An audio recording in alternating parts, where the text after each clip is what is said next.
नमस्कार. मुंबईकर म्हणून तुम्ही दरवर्षी मालमत्ता कर भरता, पाणीपट्टी भरता, विविध करांच्या माध्यमातून मुंबई महापालिकेच्या तिजोरीत हजारो कोटी रुपये जमा होतात.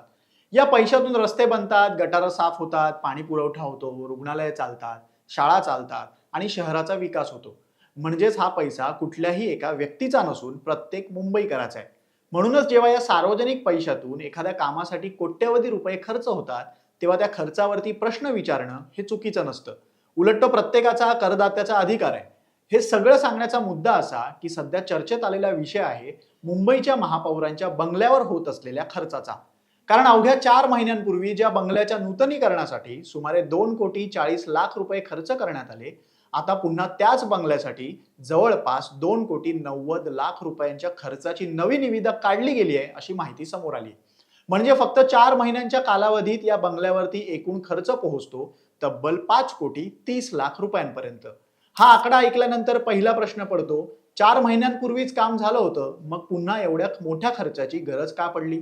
नेमकं हे प्रकरण काय आहे आणि यावर महापौर कार्यालयानं काय स्पष्टीकरण दिलंय हेच सविस्तर जाणून घेऊयात.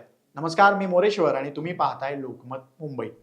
महापौरांचा बंगला हे काही खासगी घर नाही, तो मुंबईच्या प्रथम नागरिकाचा अधिकृत निवास आहे. देश विदेशातील प्रतिनिधी, विविध क्षेत्रातील मान्यवर, शासकीय बैठका, अधिकृत कार्यक्रम या सगळ्यांसाठी या बंगल्याचा वापर होतो. त्यामुळे त्याची देखभाल, दुरुस्ती आणि आवश्यक सुधारणा वेळोवेळी होणं हे स्वाभाविक आहे. यावर फारसा वाद नसतो. वाद सुरू होतो तो खर्चाच्या प्रमाणावर आणि नियोजनावर. कारण एप्रिलमध्ये झालेल्या नूतनीकरणामध्ये इंटेरियर, फर्निचर, दुरुस्ती, रंगकाम आणि इतर सुविधा यावरती मोठा खर्च करण्यात आला होता. आता नव्या प्रस्तावात बाहेरील परिसराचं सुशोभीकरण, सुरक्षा व्यवस्था, प्रवेशद्वारावरील बदल, कंपाऊंडमधील कामं आणि ध्वनिरोधक भिंत उभारण्याचा उल्लेख आहे. आता हे समजून घेण्यासाठी एप्रिलमध्ये नेमकी कोणती कामं केली गेली आणि आता कोणती कामं केली जाणार आहेत ते ग्राफिक्स मधून समजून घेऊ. महापौर बंगल्यावरती एप्रिलमध्ये कोणती कामं झाली तर बंगल्याच्या संपूर्ण अंतर्गत भागाचं नूतनीकरण, सर्व स्वच्छतागृहांमध्ये नवीन फिटिंग्स बसवणं, अतिरिक्त शयनकक्ष आणि स्वच्छतागृह बांधणं, ऑडिटोरियमचं रूपांतर बैठकीच्या सभागृहात करणं, स्वयंपाकघराचं आधुनिकीकरण, तळमजल्यावरती इटालियन मार्बल फ्लोरिंग बसवणं, प्राचीन शैलीतील झुंबर आणि विशेष प्रकाश योजना बसवणं. यासाठी खर्च केला गेला 2,40,00,000 रुपये. आता 4च महिन्यात पुन्हा कोणती कामं प्रस्तावित आहेत तर ES पाटणवाला रोड लगत ध्वनिरोधक भिंत म्हणजे साऊंड बॅरियर उभारणं, आधुनिक फर्निचर आणि अंतर्गत सजावटीसह कंटेनर आधारित कॉन्फरन्स हॉल उभारणं, परिसरातील इंटरलॉकिंग ब्लॉक्सची पुनर्बांधणी, नवीन सांडपाणी, स्ट्रॉंग वॉटर ड्रेनेज आणि युटिलिटी लाईन्स टाकणं, नवीन पाण्याच्या टाक्या बसवणं, घरगुती आणि सुरक्षा कर्मचाऱ्यांसाठी खोल्यांचं नूतनीकरण, मेकॅनिकल, इलेक्ट्रिक कामं. यासाठी किती खर्च अपेक्षित आहे तर 2,90,00,000 रुपये. आता या निविदेनंतर प्रश्न उपस्थित झालाय तो म्हणजे जर ही कामं आवश्यक होती तर त्याच वेळी एकत्र का करण्यात आली नाहीत? 4 महिन्यांनी पुन्हा निविदा काढण्याची वेळ का आली? यामुळे नियोजनावरती प्रश्न उपस्थित होतात. हाच मुद्दा पकडून माजी महापौर किशोरी पेडणेकर यांनी निविदेवरून सत्ताधाऱ्यांवरती टीका केली. त्या म्हणतात, या बंगल्यात राहताना मला कुठल्याही ध्वनी प्रदूषणाचा त्रास जाणवला नाही.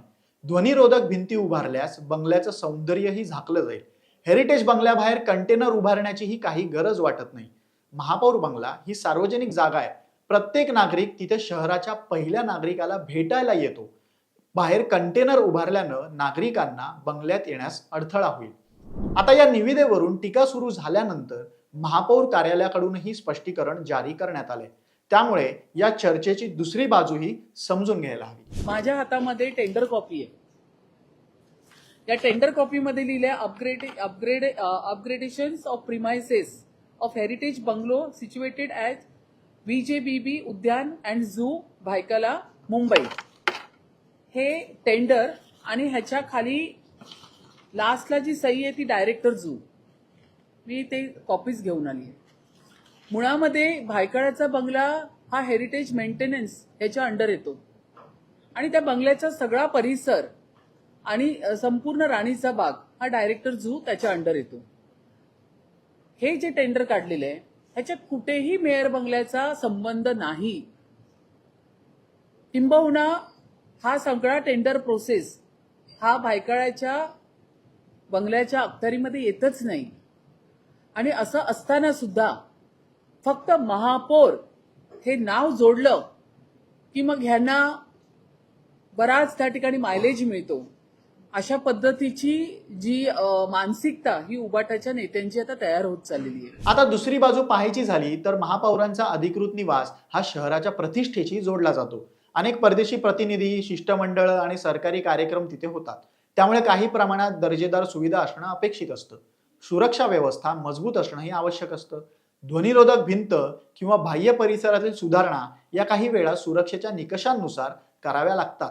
म्हणजेच प्रत्येक खर्च चुकीचा आहे असं निष्कर्ष लगेच काढता येत नाही. पण प्रश्न पुन्हा तिथेच येतो, तो म्हणजे प्राधान्यक्रम. मुंबईत आजही अनेक भागांमध्ये पावसाळ्यामध्ये पाणी साचतं, काही रस्त्यांवरती खड्डे पडतात, फुटपाथ तुटलेले आहेत, सार्वजनिक शौचालयांची अवस्था ही अनेक ठिकाणी दयनीय आहे. काही रुग्णालयांमध्ये सुविधा अपुऱ्या असल्याच्या तक्रारी या वारंवार समोर येत असतात. अशा परिस्थितीमध्ये एखाद्या अधिकृत निवासस्थानावरती 4 महिन्यात 5,30,00,000 रुपये खर्च होणं साहजिकच लोकांना हा चर्चेचा विषय ठरतो. ही चर्चा अशा वेळी होते जेव्हा काही दिवसांपूर्वीच मुंबई महानगरपालिकेकडून पदाधिकाऱ्यांसाठी नवीन वाहनं खरेदी करण्याचा प्रस्तावही हा वादामध्ये सापडला होता. त्यावेळी सार्वजनिक पैशांचा वापर विकास कामांसाठी व्हायला हवा अशी भूमिका राज्य सरकारकडूनही व्यक्त करण्यात आली होती. म्हणूनच आता महापौरांच्या बंगल्याच्या प्रस्तावाकडेही त्याच नजरेनं पाहिलं जात आहे. तुम्हाला याबद्दल काय वाटतं? तुमचं मत कमेंट करून नक्की सांगा. मुंबईशी निगडीत बातम्या अपडेटसाठी लोकमत मुंबईच्या YouTube चॅनल सबस्क्राईब करा. फेसबुक, इन्स्टा पेज फॉलो करा. धन्यवाद.